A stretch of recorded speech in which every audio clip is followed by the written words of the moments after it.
পারা যাবে?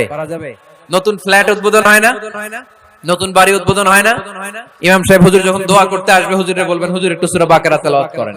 পারা যাবে? নিজেও সূরা বাকারা তেলাওয়াত করবেন। ঘরটারে সেফটি দিয়ে প্রোটেকশন দিয়ে রাখবে কে? তাহলে 5 নাম্বার পদ্ধতি হচ্ছে ঘরে কোরআন তেলাওয়াত করতে হবে। কোরআনের সুমধুর আওয়াজ যে ঘরে থাকে ওই ঘরটারে শান্তি দিয়ে ভরপুর করে কে? কয়টা শুনলেন? 5টাই থাক নাকি? হ্যাঁ, কষ্ট হচ্ছে না? আরো শুনবেন? কয় মিনিট?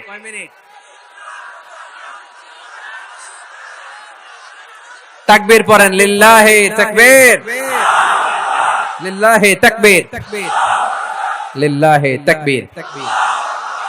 6 নাম্বার। কয় নাম্বার? এরা শুনতেছে না মনে হয়।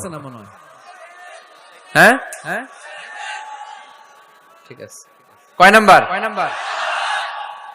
6 নাম্বার হচ্ছে মাঝে মাঝে আউটিং এ যাবেন, ঘুরতে যাবেন। ভাবিরে নিয়ে বেড়াইতে গেছেন কে কে এই বছর? দেখি হাত তোলেন।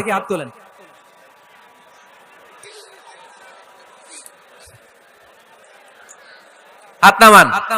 এই ওয়াজ শোনার পরে এই বছর যাবেন কারা কারা? হাত তোলেন। এই বাচ্চারা তোমরা হাত তোলো কেন? তোমরা বিয়ে করছো নাকি? বুঝা না বুঝা হাত তোলে খালি।